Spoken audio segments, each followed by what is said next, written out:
আলাইকুম, স্বাগত জানাচ্ছি আরটিভির সন্ধ্যার সংবাদে। আপনাদের সঙ্গে আছি আমি ফারজানা তানি এবং আমি সৈয়দা সাদিয়া বেনাজির। ত্রয়োদশ সংসদ নির্বাচন উপলক্ষে 237 আসনের সম্ভাব্য প্রার্থী তালিকা ঘোষণা করল জাতীয়তাবাদী দল বিএনপি। গুলশানে বিএনপি চেয়ারপারসনের কার্যালয়ে নাম ঘোষণা করেন দলের মহাসচিব মির্জা ফখরুল ইসলাম আলমগীর। ফেনী 1, দিনাজপুর 3 ও বগুড়া 7 আসনে লড়বেন বেগম খালেদা জিয়া। বগুড়া 6 প্রার্থী তারেক রহমান। মির্জা ফখরুল বলেন, শরিক দলগুলো নিজেরা আলোচনা করে প্রার্থী ঠিক করবেন। আরো জানাচ্ছেন আতিকা রহমান। আগামী জাতীয় সংসদ নির্বাচন উপলক্ষে অবশেষে সব জল্পনা কল্পনার অবসান ঘটিয়ে সংসদীয় আসনে বিএনপির দলীয় মনোনয়ন ঘোষণা করা হলো। গুলশানে বিএনপি চেয়ারপারসনের কার্যালয়ে 237 আসনে প্রার্থীদের নাম ঘোষণা করেন দলের মহাসচিব মির্জা ফখরুল ইসলাম আলমগীর। বিএনপি চেয়ারপারসন বেগম খালেদা জিয়া নির্বাচন করবেন 3টি আসন থেকে, আর ভারপ্রাপ্ত চেয়ারম্যান তারেক রহমান লড়বেন 1টি আসনে। দিনাজপুর সদর থেকে বেগম খালেদা জিয়া, বগুড়া 6 তারেক রহমান, বগুড়া 7 বেগম খালেদা জিয়া। বাকি আসনগুলোর ব্যাপারে পরবর্তীতে সিদ্ধান্ত নেবে দলের স্থায়ী কমিটি এবং শরিক দলগুলো নিজেরা আলোচনা করবেন বলে জানান মহাসচিব। এরপরে আমাদের সঙ্গে যারা যুগপৎ আন্দোলন করেছেন সেই সমস্ত দলগুলোর সঙ্গে কথা বলে আমরা যে সমস্ত আমরা ঘোষণা করিনি সেগুলো তারা আসতে পারেন, অথবা আমাদেরগুলো আমরা চেঞ্জ করতে পারি। এই কথাগুলো খুব পরিষ্কার করে জানিয়ে দিচ্ছি আমি। বিএনপির সর্বোচ্চ নীতি নির্ধারণী ফোরাম স্থায়ী কমিটির সদস্যরা মনোনয়ন নিয়ে প্রায় 5 ঘন্টা বৈঠক করেন। বৈঠকে লন্ডন থেকে ভার্চুয়ালি যুক্ত হয়ে সভাপতিত্ব করেন বিএনপির ভারপ্রাপ্ত চেয়ারম্যান তারেক রহমান। আতিকা রহমান, আরটিভি, ঢাকা। রাজনৈতিক দলগুলোর অনৈক্যে উদ্বেগ প্রকাশ করেছে উপদেষ্টা পরিষদ। জুলাই জাতীয় সনদ বাস্তবায়নে গণভোট সহ অন্যান্য বিষয়গুলোতে রাজনৈতিক দলগুলোকে নিজেরা আলোচনা করে ঐকমত্য হওয়ার আহ্বান জানানো হয়েছে। তবে দলগুলো ঐকমত্যে পৌঁছাতে না পারলে সরকার এ বিষয়ে সিদ্ধান্ত দেবে বলে জানিয়েছেন আইন উপদেষ্টা অধ্যাপক ডক্টর আসিফ নজরুল। খান আলামিনের রিপোর্টে দেখুন বিস্তারিত। জুলাই জাতীয় সনদ বাস্তবায়নের সুপারিশ দেওয়ার পর থেকে রাজনীতির ময়দানে নতুন করে অনৈক্য মাথাচাড়া দিয়ে ওঠে। গণভোটের সময় গণভোটের নোট অব ডিসেন্ট না রাখা ইত্যাদি ইস্যুকে কেন্দ্র করে ভিন্ন মেরুতে অবস্থান নেয় প্রধান দলগুলো। এমন পরিস্থিতিতে প্রধান উপদেষ্টার কার্যালয়ে উপদেষ্টা পরিষদের এই বিশেষ বৈঠক অনুষ্ঠিত হয়। বৈঠক শেষে আইন উপদেষ্টা ডক্টর আসিফ নজরুল জানান, রাজনৈতিক দলগুলোর এমন অনৈক্যে উদ্বিগ্ন উপদেষ্টা পরিষদ। ঐকমত্য কমিশনে দীর্ঘদিন আলোচনার পরও কয়েকটি সংস্কারের সুপারিশ বিষয়ে ভিন্নমত রয়েছে। এছাড়া গণভোট কবে অনুষ্ঠিত হবে এবং এর বিষয়বস্তু কি হবে, এসব প্রশ্নে রাজনৈতিক দলগুলোর মধ্যে যে মতভেদ দেখা দিয়েছে সেজন্য সভায় উদ্বেগ প্রকাশ করা হয়। তিনি বলেন, সরকার এখনই সনদ বাস্তবায়ন ইস্যুতে কোনো সিদ্ধান্ত নেয়নি। রাজনৈতিক দলগুলো নিজেদের মধ্যে আলাপ আলোচনা করে ঐক্যবদ্ধ পরামর্শ দিতে কিছুটা সময় দেওয়া হয়েছে। ফ্যাসিবাদ বিরোধী আন্দোলনের দীর্ঘদিনের মিত্র রাজনৈতিক দলগুলোকে স্বীয় উদ্যোগে নিজেদের মধ্যে আলাপ আলোচনা করে সম্ভাব্য দ্রুততম সময়ে, সম্ভব হলে আগামী 1 সপ্তাহের মধ্যে সরকারকে ঐক্যবদ্ধ দিক নির্দেশনা প্রদান করার আহ্বান জানানো হয়। বর্তমান পরিস্থিতিতে কালক্ষেপণের যে কোনো সুযোগ নাই, সেটাও আমাদের সবার বিবেচনায় রাখা প্রয়োজন। ফ্যাসিবাদ বিরোধী আন্দোলনে যেভাবে আলোচনার টেবিলে বসে একমত হয়েছিল রাজনৈতিক দলগুলো, এবারও সেভাবেই এগিয়ে যাওয়ার আহ্বান জানান তিনি। যারা ফ্যাসিবাদ বিরোধী রাজনৈতিক দলগুলো আছে, ওনারা 15 বছর নিজেরা আলোচনা করে বহু গুরুত্বপূর্ণ সিদ্ধান্ত নিয়েছেন।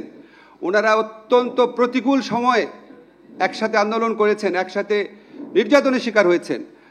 ওনারা স্বীয় উদ্যোগে নিজেরা আলোচনা করে আমাদেরকে একটা ঐক্যবদ্ধ নির্দেশনা দিবেন, এই প্রত্যাশা করছি। ওনারা যদি ঐক্যবদ্ধ নির্দেশনা না দিতে পারেন, অবশ্যই সরকারের মতো সিদ্ধান্ত নেবে। সভায় ফেব্রুয়ারির প্রথমার্ধে জাতীয় সংসদ নির্বাচন অনুষ্ঠানের বিষয়ে সরকারের অঙ্গীকার ব্যক্ত করার কথা জানান আইন উপদেষ্টা। সরকারের সংকল্প পুনর্ব্যক্ত করা হয়। খান আলামিন, আরটিভি, ঢাকা। আগামী নির্বাচনে জেলে থাকা আসামিরাও ভোট দিতে পারবে বলে জানিয়েছেন প্রধান নির্বাচন কমিশনার এএমএম নাসির উদ্দিন। এছাড়া প্রবাসীদের পাশাপাশি নির্বাচনে দায়িত্ব পালনকারীদের ভোট দেওয়ার ব্যবস্থার জন্য 16 নভেম্বর একটি অ্যাপ চালু করার কথাও জানান তিনি। এছাড়া এবারের জাতীয় নির্বাচন বাংলাদেশের ভবিষ্যৎ গতিপথ নির্ধারণ করবে বলেও মন্তব্য করেন সিএসি। আরও জানাচ্ছেন নাজমুল হুদা।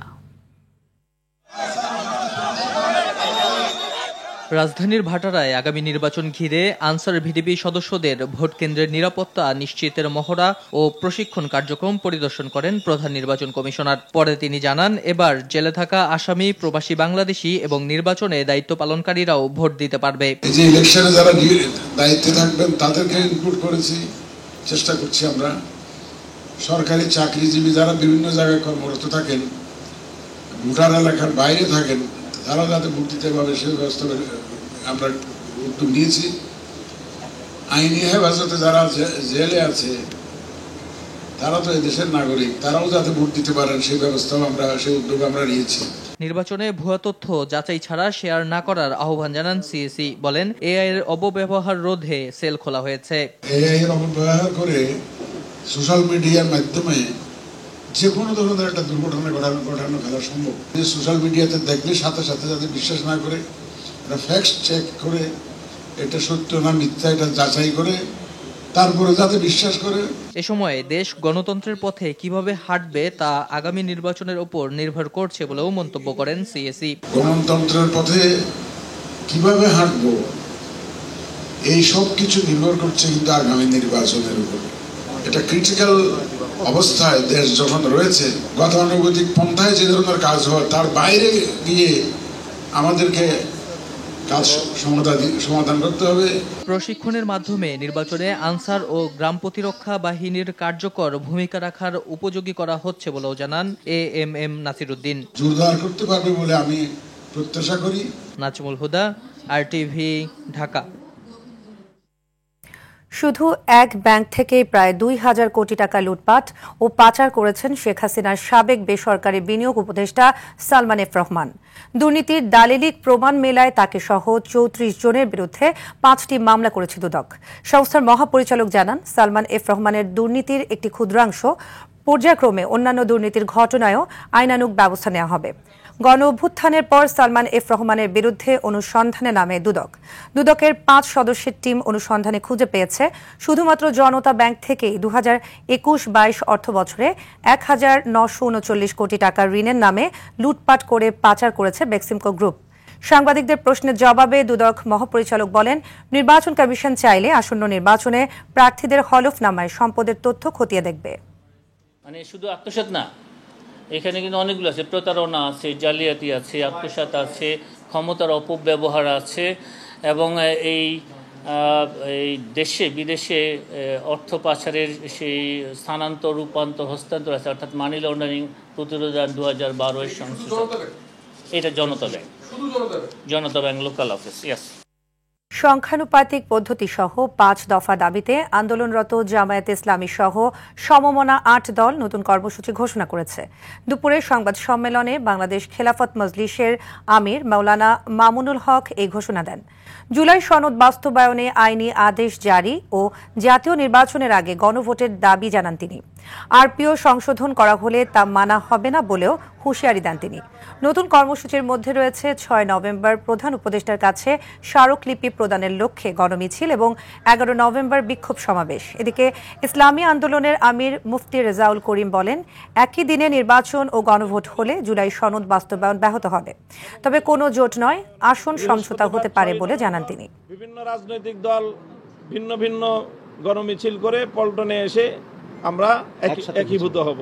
যদি এর মধ্যে আমাদের এই দাবিগুলোর বিষয়ে যদি সন্তোষজনক কোনো অবস্থান গ্রহণ করা না হয়, অগ্রগতি না হয়, তাহলে সেই ক্ষেত্রে আমরা 11 নভেম্বর রাজধানীতে সমাবেশ করব। বর্তমান আইনশৃঙ্খলা পরিস্থিতি ভালো থাকায় নির্বিঘ্নে ও সুষ্ঠুভাবে জাতীয় নির্বাচন অনুষ্ঠিত করা সম্ভব হবে বলে জানিয়েছেন স্বরাষ্ট্র উপদেষ্টা জাহাঙ্গীর আলম চৌধুরী। দুপুরে মুন্সিগঞ্জের সিরাজদি খান উপজেলা ডরমিটরি ভবনের ভিত্তিপ্রস্তর উদ্বোধন শেষে একথা জানান তিনি। এ সময় স্বরাষ্ট্র উপদেষ্টা আরও জানান, প্রশাসন ও আইনশৃঙ্খলা বাহিনী সমন্বিতভাবে কাজ করছে। এমন অবস্থা বজায় থাকলেও নির্বাচন সুষ্ঠুভাবে আয়োজন করা সম্ভব হবে।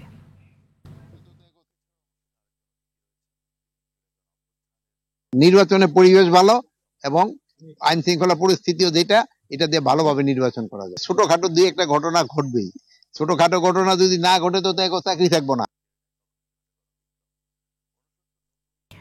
কেবল কয়েকটি ধারা নয়, পুরো পঞ্চদশ সংশোধনী বাতিলের দাবিতে হাইকোর্টের রায়ের বিরুদ্ধে আপিল করেছেন সুজন সম্পাদক বদিউল আলম মজুমদার সহ 4 বিশিষ্টজন। সোমবার সুপ্রিম কোর্টে তাদের পক্ষে আইনজীবী শরীফ ভূঁইয়া এই আপিল দায়ের করেন। তিনি জানান, রিটে তারা পুরো সংশোধনী বাতিল চেয়েছিলেন, কিন্তু হাইকোর্ট আংশিক বাতিল করায় কিছু সমস্যা তৈরি হয়েছে। এটা সম্পূর্ণভাবে কার্যকর হয়নি। আর বদিউল আলম মজুমদার জানান, পঞ্চদশ সংশোধনীতে আইনগত ও পদ্ধতিগত ত্রুটি থাকায় পুরো সংশোধনী বাতিল চেয়ে আপিল করা হয়েছে। 2011 সালে পঞ্চদশ সংশোধনীর মাধ্যমে সংবিধানের 54টি ক্ষেত্রে সংশোধন, পরিমার্জন ও প্রতিস্থাপন আনা হয়েছিল। এসব সংশোধনীর কিছু অংশ 2024 সালের 17 ডিসেম্বর বাতিল ঘোষণা করে হাইকোর্ট। পঞ্চদশ সংশোধনী আইনের একটা লং টাইটেল থাকার কথা, বিস্তৃত শিরোনাম থাকার কথা, যেখানে কি কি সংশোধনী করা হবে তার একটা বর্ণনা থাকার কথা, সেটা ছিল না। বেসিক স্ট্রাকচার, সংবিধানের কতগুলো মৌলিক কাঠামো, এগুলোই শুধু পরিবর্তন করতে পারে না। আর সংসদের এখতিয়ার রয়েছে সংবিধান সংশোধন করার। এইরকম আরও অনেকগুলো যুক্তি দেওয়া হয়েছে। এইসব যুক্তির কারণে পঞ্চদশ সংশোধনী আমাদের আপিল বিভাগে এটা পূর্ণাঙ্গ বাতিল করবে। আওয়ামী শাসনামলে ভিন্ন রাজনৈতিক মতাদর্শের কারণে 2 বার গুমের শিকার হন কেন্দ্রীয় ছাত্রদলের সাবেক যুগ্ম সম্পাদক মফিজুর রহমান আশিক। এই অভিযোগে ন্যায় বিচার চেয়ে সোমবার আন্তর্জাতিক অপরাধ ট্রাইব্যুনালে ক্ষমতাচ্যুত প্রধানমন্ত্রী শেখ হাসিনা সহ 7 জনের বিরুদ্ধে 2টি অভিযোগ দায়ের করেন ছাত্রদলের সাবেক এই নেতা। পরে সাংবাদিকদের কাছে তুলে ধরেন গুম ও নির্যাতনের বর্ণনা। জিএম মাহমুদ জানাচ্ছেন বিস্তারিত। সোমবার দুপুরে আন্তর্জাতিক অপরাধ ট্রাইব্যুনালে আসেন কেন্দ্রীয় ছাত্রদলের সাবেক যুগ্ম সম্পাদক মফিজুর রহমান আশিক। গুম ও নির্যাতনের অভিযোগ দায়ের করেন প্রসিকিউশনে। উনি কোন সময় গুম হয়েছেন, কার দ্বারা গুম হয়েছেন অভিযোগ জমা দিয়ে আশিক জানান, 2013 সালে প্রথমবার এবং 2022 সালে দ্বিতীয়বার গুমের শিকার হন তিনি। সে সময় তার উপর চালানো হয় অমানসিক নির্যাতন। যখন সেন্স ফিরে পাই তখন তারা আমাকে প্রচণ্ড বেদ দিয়ে আঘাত করতে থাকে, তখন আমি প্রায় অনেকটা অচেতন হয়ে যাই। এরপরে তারা আমাকে পিছনে হ্যান্ডকাপ পরিয়ে চোখ বেঁধে রেখে একটা ফ্লোরে ফেলে রাখে। আমি ওদের থেকে পানি চাইলে পানি দেয় না, ওরা বলছে তোকে পানি দিয়ে হবে না, তোর প্রস্রাব করে দেওয়া হবে মুখে। এসব অপরাধে অভিযোগ আনা হয় পতিত প্রধানমন্ত্রী শেখ হাসিনা, সাবেক স্বরাষ্ট্রমন্ত্রী এবং counter terrorism and transnational crime সিটিটিসির সাবেক প্রধান সহ 7 জনের বিরুদ্ধে। তখন প্রধানমন্ত্রী ছিলেন শেখ হাসিনা, স্বরাষ্ট্রমন্ত্রী ছিলেন মহিউদ্দিন খান আলমগীর, তখন র্যাবের ডিজি ছিলেন মুখলেস রহমান এবং কর্নেল জিয়া ছিলেন তিনি। তখন এই 4 জনের নাম হলো প্রথম গুমের বিষয়। আর সেকেন্ড যেটা গুমের বিষয়, সিটিটিসির প্রধান আসাদুজ্জামান এবং এদের সাথে যারা ছিল মানে তদন্ত কর্মকর্তা, তাদের নামও এখানে আসবে। এদিকে আন্তর্জাতিক অপরাধ ট্রাইব্যুনাল 1-এ জুলাই আন্দোলনে রামপুরায় ছাদের কার্নিশে ঝুলে থাকা ব্যক্তিকে গুলি করা সহ 2 জনকে হত্যা মামলায় ডিএমপির সাবেক কমিশনার হাবিবুর রহমান সহ 5 জনের বিরুদ্ধে 3য় দিনের সাক্ষ্য গ্রহণ হয়। ফের সাক্ষ্য মঙ্গলবার। GM Mahmud, RTV, Dhaka. Metro রেলের নকশায় ভুল, নিম্নমানের সরঞ্জাম ব্যবহার, ঠিকমতো বুঝে না নেওয়া সহ বিভিন্ন কারণে সাম্প্রতিক দুর্ঘটনা ঘটতে পারে বলে জানিয়েছেন Dhaka mass transit company limited DMTCL এর ব্যবস্থাপনা পরিচালক ফারুক আহমেদ। সংবাদ সম্মেলনে তিনি বলেন, যে টাকায় মেট্রো রেল করা হয়েছে তা পৃথিবীর সেরা হওয়ার কথা। 50 বছর গ্যারান্টির বিয়ারিং 1.5 বছরেই খুলে পড়া হতাশাজনক। সর্দার রাজীবের প্রতিবেদনে দেখুন বিস্তারিত। সম্প্রতি রাজধানীর ফার্মগেট এলাকায় মেট্রো রেলের বিয়ারিং ভেঙে নিহত হন প্রবাসী যুবক আবুল কালাম। এরপর থেকেই মেট্রো রেলের অনিয়ম দুর্নীতি নিয়ে আলোচনা সমালোচনা চলছে বিভিন্ন মহলে। উদ্ভূত পরিস্থিতি নিয়ে সোমবার গণমাধ্যমের মুখোমুখি হন মেট্রো রেলের নিয়ন্ত্রণকারী প্রতিষ্ঠান DMTCL এর পরিচালক ফারুক আহমেদ। জানান, দুর্ঘটনার কারণ অনুসন্ধানে সর্বোচ্চ গুরুত্ব দিয়ে তদন্ত করা হচ্ছে। ইনসিডেন্টের পরে তো আমরা আবার পুরোটাই রিইনভেস্টিগেট করেছি, যেটা আমরা 2 মাস আগে করেছি ওটা পুরোটাই আবার রিইনভেস্টিগেট করতেছি। এখন আবার যেখানে যেখানে ব্র্যাকেট লাগানো দরকার আমরা ব্র্যাকেট লাগাই ফেলেছি ইমিডিয়েটলি, যেখানে আমরা ফিল করতেছি কোনো লেভেলের প্রবাবিলিটি আছে। We are not taking anything. আমার ডিএমপি সেলের প্রথম ফিলোসফি হলো public safety first, not the public convenience. Faruk Ahmed বলেন, ত্রুটিপূর্ণ বিয়ারিং বাদ দেওয়া হবে, তবে বিয়ারিং এর নয়, সমস্যা রয়েছে বিয়ারিং বসানোর মধ্যে। দোষ তো বিয়ারিং এর না, প্রফেসর শামসুল হক সাহেব ভেরি ক্লিয়ারলি বলেছেন, দোষ কিন্তু বিয়ারিং এর না। বিয়ারিং যে লাগাইছে, যেভাবে লাগানো হয়েছে বা যে বুঝে নেওয়ার কথা সে বুঝে নিছে কিনা, ওইগুলি আমাদের দেখতে হবে। এ সময় ডিএমটিসিএল এর পরিচালক বলেন, মেট্রো দুর্ঘটনায় নিহত আবুল কালামের পরিবারকে দেওয়া অর্থ জীবনের মূল্য নয়, তাৎক্ষণিক সহায়তা হিসেবে দেওয়া হয়েছে। মহামান্য আদালত যেটা দিবে ওটা মানতে হবে, শিরোধার্য। এটা ব্যাপারে আমি এই ফোরামে হয়তো কোনো লেভেলের কথা বলাটাই অন্যায় আমার জন্য। সংবাদ সম্মেলনে জানানো হয়, মেট্রো রেলের মূল নকশা পরিবর্তন করা হয়েছিল, তবে নতুন কাজের ত্রুটি সমাধানে সুপারিশ করা হয়েছে। সর্দার রাজীব, RTV, ঢাকা। প্রস্তাবিত টেলিকম আইন বাস্তবায়ন হলে ইন্টারনেটের প্রান্তিক গ্রাহকের 20% খরচ বাড়বে বলে আশঙ্কা করেছেন ইন্টারনেট সেবাদাতারা। বৈষম্যের বিরুদ্ধে আন্দোলন করে আসা সরকার নিজেই বৈষম্য করছে বলে অভিযোগ করেন ইন্টারনেট সার্ভিস প্রোভাইডার্স অ্যাসোসিয়েশন। এটি বন্ধে সরকারের পাশাপাশি রাজনৈতিক দল ও সাধারণ গ্রাহকদের প্রতিও আহ্বান জানান তারা। আরও জানাচ্ছেন তৌহিদুর রহমান। সম্প্রতি টেলিকম খাতের খসড়ার নীতিমালা করেছে অন্তর্বর্তী সরকার। খসড়ায় লাইসেন্স কাঠামোর বড় পরিবর্তন আনা হয়েছে। সেলুলার মোবাইল সার্ভিস ও ফিক্সড টেলিকম সার্ভিসের জন্য পৃথক অ্যাক্সেস নেটওয়ার্ক সার্ভিস লাইসেন্স চালুর প্রস্তাব করা হয়েছে।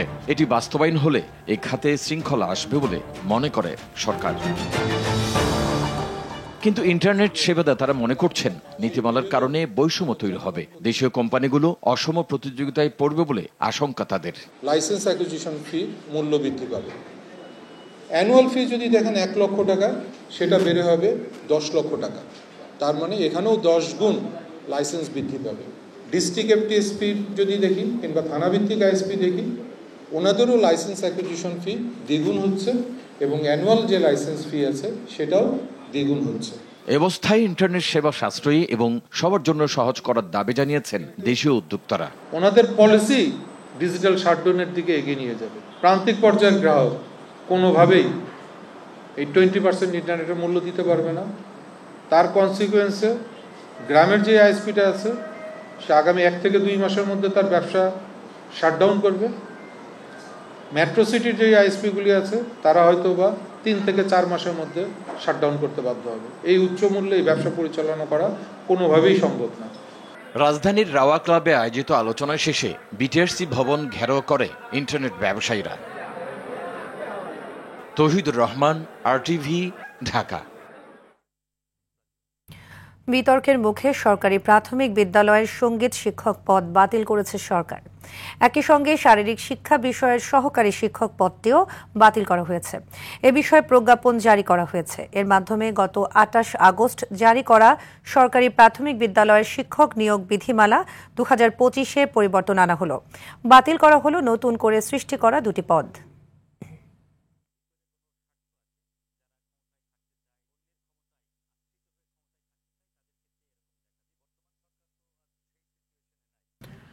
প্রতিনিয়ত সামাজিক যোগাযোগ মাধ্যম ব্যবহার করছে কোটি কোটি গ্রাহক। তবে যোগাযোগের জন্য করা প্ল্যাটফর্মগুলো নানা অপরাধে ব্যবহার করছে কিছু অপরাধী চক্র। দেশে অনলাইন ডেটিং অ্যাপের মাধ্যমে ছড়ানো হচ্ছে ভয়াবহ পর্নোগ্রাফি, যার প্রভাবে বাড়ছে যুব সমাজের অবক্ষয়। অনেকেই হারাচ্ছেন সর্বস্ব। আইনশৃঙ্খলা বাহিনী বলছে, সচেতনতাই পারে এই ধরনের প্রতারণার হাত থেকে বাঁচাতে। মেহেদী হাসান সুজনের ক্যামেরায় দীপ্ত চন্দ্র পালের রিপোর্ট। এই যুবকের ছদ্মনাম আদনান, পেশায় একজন শিক্ষার্থী। একদিন সামাজিক যোগাযোগ মাধ্যমে একটি অবৈধ সাইটের চটকদার বিজ্ঞাপন সামনে আসে তার। কৌতূহলী হয়ে ঢুকে পড়েন তাতে। অনলাইনে স্ক্রলিং করতেছিলাম, তো তখন দেখলাম যে একটা অ্যাড আসলো। অ্যাডের ভিতরে দেখতে দেখতে ক্লিক করলাম। এক পর্যায়ে এই সাইটে আসক্ত হয়ে পড়েন তিনি। সেখান থেকে বন্ধুত্ব হওয়া একটি মেয়ের সঙ্গে দেখা করতে গেলেই বাধে বিপত্তি। টাকা পয়সা রেখে দিয়ে নানান ভয়ভীতিও দেখানো হয় তাকে। তাদেরই প্লেস ছিল, তাদেরই জায়গা ছিল, তো আমি নির্দ্বিধায় গেলাম, আমি তো বুঝতে পারি না এটা একটা ফাঁদ, যার কারণে আমি গেলাম। যাওয়ার পরে দেখলাম যে বিষয়গুলো আরও কিছু ছেলে আছে যারা ভিতরের রুম থেকে চলে আসলো, আসার পরে বলল আমাকে বিভিন্ন প্রকার থ্রেট করা হলো, মেরে ফেলার হুমকি দেওয়া হলো, তারপরে হ্যাঁ ভিডিও করে রেখেছে, তারপরে আমার ফোন মানি ব্যাগ এগুলো সব তারা নিয়ে গেল। শুধু আদনানি নয়, তার মতো অনেকেই পা দিচ্ছেন এমন প্রলোভনে, হচ্ছেন প্রতারিত। এই সাইটে কিংবা অ্যাপগুলোতে ঢুকতেই দেখা যায় নারীদের আবেদনময় ভঙ্গি। ভিডিওর মাধ্যমে শরীরের নানা অংশ প্রদর্শন করে আকৃষ্ট করা হয় তরুণদের। সাইটে গিয়ে ডিজিটাল মাধ্যমে পেমেন্ট করলেই সুযোগ মিলবে একান্তে ভিডিও কলে কথা বলার। আলহামদুলিল্লাহ ভালো। আমি তোমাকে কথা বলি, মন দিয়ে শুনো। যে করতে পারে সে করতে পারে, এখানে করতে পারে না তারা বলে কিভাবে করে, তো মানে এমনি হয়ে যায়। এখানে কাজ করা মেয়েদের মধ্যে একজন জানান, এডমিনদের কমিশন দিয়ে প্রতিদিন বেশ ভালোই উপার্জন হয় তাদের। যার মন চায় শো করে, যার মন চায় কথা বলে, শুধু ফ্রেন্ড হিসেবে কথা বলে। আর যারা করতে আসে, যারা ফালাইতে আসে, তারা তো ফালাইতে আসে। ডিএমপির মুখপাত্র বলছেন, এ ধরনের প্রতারণার অভিযোগ পেলে ব্যবস্থা নেবেন তারা। এইসব অ্যাপ বিভিন্ন দেশ থেকে পরিচালিত হয়। এগুলা আপনার যেহেতু ট্রান্সন্যাশনাল ক্রাইম এবং এটা অর্গানাইজড একটা ক্রাইম, এইগুলার যদি আমরা সুনির্দিষ্ট অভিযোগ পাই আমরা অবশ্যই ব্যবস্থা গ্রহণ করব এবং যারা এসবের সাথে জড়িত দেশে যদি কেউ থাকে তাদেরকে আইনের আওতায় অবশ্যই। শুধু আইন দিয়েই নয়, নিজেকে এবং সমাজকে ভালো রাখতে সচেতনতাই প্রয়োজন বলে মনে করেন এই কর্মকর্তা। তাদেরকে এইসব বিষয়ে সচেতন হতে হবে। দীপ্তচন্দ্র পাল, RTV, ঢাকা। খুলনায় বিএনপি অফিসে সন্ত্রাসীদের বোমা হামলা ও গুলিতে এমদাদুল হক নামে একজন নিহত হয়েছেন। এ ঘটনায় আহত হয়ে হাসপাতালে চিকিৎসাধীন যোগীপোল ইউনিয়ন বিএনপির সাংগঠনিক সম্পাদক মামুন শেখ সহ আরও দুজন। এদিকে গেল রাতে টাঙ্গাইলের ঘাটাইলে বাবার ছুরিকাঘাতে নির্মমভাবে খুন হয়েছে 3 বছরের মেয়ে তোহা। এছাড়া মুন্সিগঞ্জ সদর উপজেলার মোল্লাকান্দি ও পঞ্চসার ইউনিয়নে পৃথক ঘটনায় তুহিন ও মজিবুর মাঝি নামে 2 ব্যক্তিকে হত্যা করেছে দুর্বৃত্তরা। প্রতিনিধিদের পাঠানো তথ্যচিত্রে বিস্তারিত জানাচ্ছেন সুলাইমান কবির। রোববার রাত 9টার দিকে খুলনার কুয়েট রোড এলাকার দলীয় অফিসের নেতাকর্মীদের নিয়ে বসেছিলেন বিএনপি নেতা মামুন শেখ। এ সময় অফিসের মধ্যে হঠাৎ 2টি বোমা নিক্ষেপ করে দুর্বৃত্তরা। পরে মামুন শেখকে লক্ষ্য করে গুলি ছুড়লে এমদাদুল হক নামে এক মাদ্রাসা শিক্ষক নিহত এবং 3 জন গুরুতর আহত হয়। ঘটনার দীর্ঘ সময় পার হলেও এখনো কোনো মামলা বা কাউকে গ্রেপ্তার করতে পারেনি পুলিশ। এদিকে হামলার প্রতিবাদ ও ঘটনায় জড়িতদের দ্রুত গ্রেপ্তারের দাবিতে মানববন্ধন করেছেন বিএনপি নেতাকর্মীরা। শোনা কথা, এটাই আমি দেখিনি যে আওয়াজ হলো, আওয়াজ হলে তারপরে পরে শুনেছি যে তারে গুলি লাগাচ্ছে, এদিকে রোববার রাতে টাঙ্গাইলের ঘাটাইলে বাবা মুক্তার আলীর ছুরিকাঘাতে নির্মমভাবে খুন হয়েছে 3 বছরের মেয়ে তোহা। পরিবার ও স্থানীয়রা জানায় মুক্তার আলী প্রায় 1 বছর ধরে মানসিক ভারসাম্যহীন অবস্থায় ছিলেন। রোববার রাতে মুন্সিগঞ্জের সদর উপজেলার মোল্লাকান্দিতে আধিপত্য বিস্তারকে কেন্দ্র করে প্রতিপক্ষের গুলিতে তুহিন দেওয়ান নামে এক যুবকের মৃত্যু হয়েছে। অন্যদিকে সোমবার সকালে উপজেলার পঞ্চসারে নিখোঁজের 3 দিন পর মুজিবুর মাঝি নামে এক অটোরিকশা চালকের মরদেহ উদ্ধার করেছে পুলিশ। অটো ছিনতাই করার জন্যই তাকে হত্যা করা হয়েছে বলে প্রাথমিক ধারণা পুলিশের। লাশে আসলে প্রথম অবস্থায় আমরা এই লাশের কোনো পরিচয় পাই নাই, আমরা এইভাবে তুলছি। তো পরবর্তীতে আমরা যদি কোনো তাদের লাশের কোনো ওয়ারিশ পাই, আত্মীয়স্বজন পাই, আমরা আপনাদেরকে জানাবো। এছাড়া সোমবার যশোরের মনিরামপুরে স্বপন বিশ্বাস নামে এক মৎস্য ব্যবসায়ীর ঝুলন্ত মরদেহ উদ্ধার করেছে পুলিশ। এছাড়াও পটুয়াখালীর গলাচিপা উপজেলার উত্তর বলিয়া গ্রামে ফারজানা বেগম নামে এক গৃহবধূর ঝুলন্ত মরদেহ উদ্ধার করেছে পুলিশ। সুলাইমান কবির, RTV। টাঙ্গাইলে ট্রাক সিএনজির সংঘর্ষে চালক সহ 2 জন নিহত হয়েছেন। রোববার দিবাগত রাতে ঢাকা টাঙ্গাইল মহাসড়কে ঘারিন্দা আন্ডারপাস এলাকায় এই দুর্ঘটনা ঘটে। নিহতরা হলেন কালিহাতী উপজেলার আকোয়া এলাকার সিএনজি চালক সাহেব আলী এবং একই উপজেলার ভোক্তা এলাকার আব্দুল আলিম। পুলিশ জানিয়েছে, মাঝরাতে ঢাকাগামী সার্ভিস লেনে চলন্ত একটি ট্রাক সিএনজিটিকে ধাক্কা দিলে ঘটনাস্থলেই যাত্রী আলিম মারা যান। গুরুতর আহত অবস্থায় চালক আলীকে টাঙ্গাইল জেনারেল হাসপাতালে নেওয়া হলে প্রাথমিক চিকিৎসা শেষে ঢাকা মেডিকেল কলেজ হাসপাতালে নেওয়ার পথে তারও মৃত্যু হয়। সংস্কারের বিষয়গুলো পাশ কাটিয়ে যাওয়া নির্বাচন বিলম্বের পাঁয়তারা। সংস্কার বাস্তবায়ন করে নির্বাচনের দিকে এগিয়ে যেতে সরকারের প্রতি আহ্বান জানিয়েছেন জাতীয় নাগরিক পার্টি এনসিপির সদস্য সচিব আক্তার হোসেন। রাজধানীর বাংলা মোটরের সংবাদ সম্মেলনে তিনি আরো বলেন, জুলাই সনদ বাস্তবায়নে যে পক্ষ থেকেই বাধা আসবে জনগণ তাদেরকে রুখে দেবে।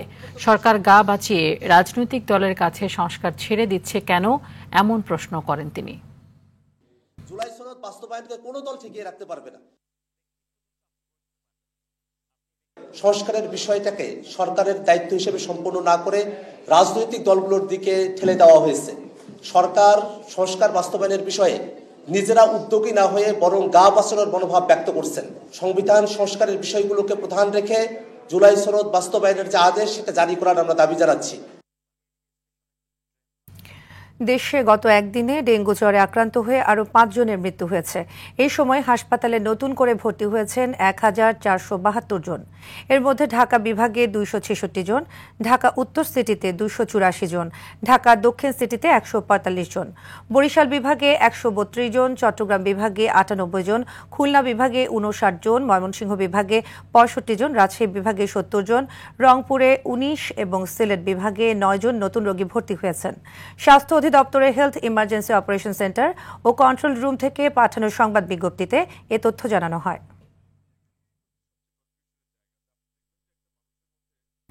ফরিদপুরের ভাঙায় দ্বিতীয় দিনেও একই স্থানে 2 দল গ্রামবাসীর সংঘর্ষে 10 জন আহত হয়েছে।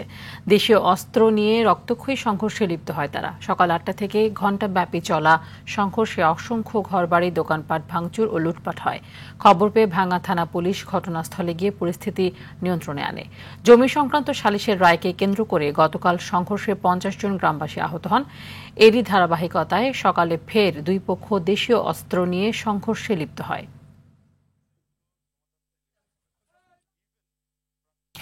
বঙ্গোপসাগরে সৃষ্ট নিম্নচাপের কারণে টাঙ্গাইলে সর্বোচ্চ 120 মিলিমিটার বৃষ্টিপাত রেকর্ড করেছে আবহাওয়া অফিস।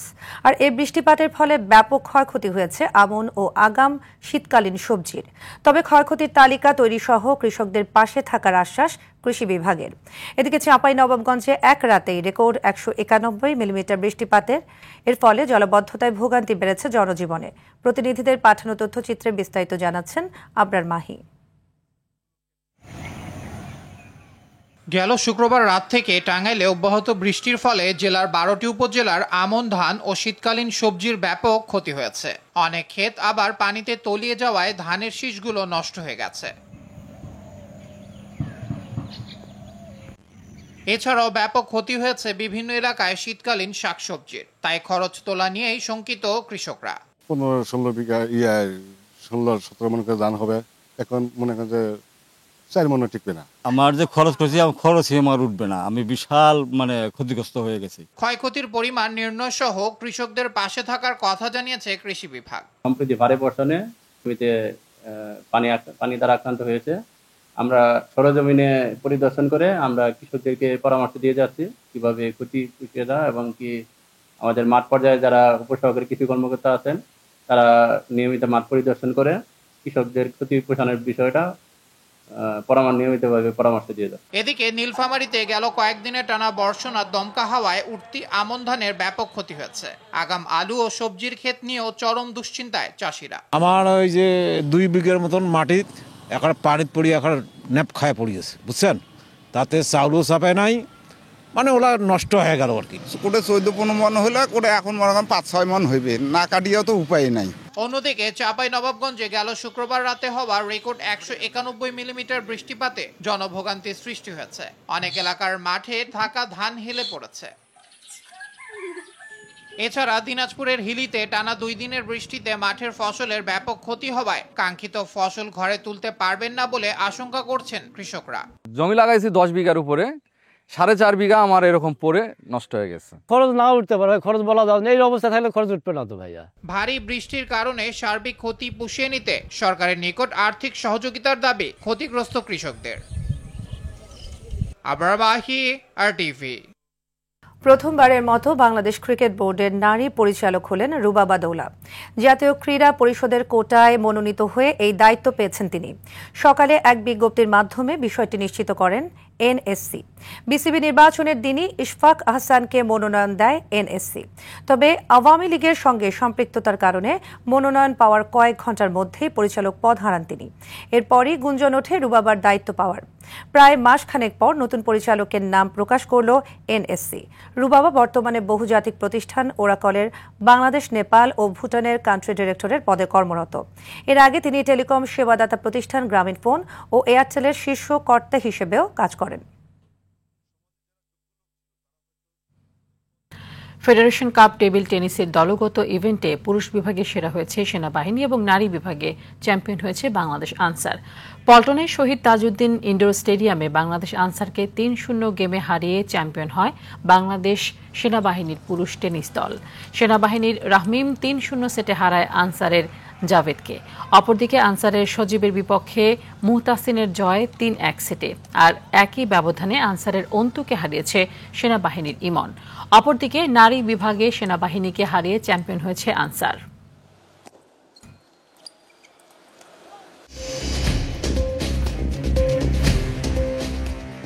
সন্ধ্যার সংবাদ এ পর্যন্তই। রাতের সংবাদ 11:15টায় দেখার আমন্ত্রণ রইল। ধন্যবাদ সবাইকে। ধন্যবাদ।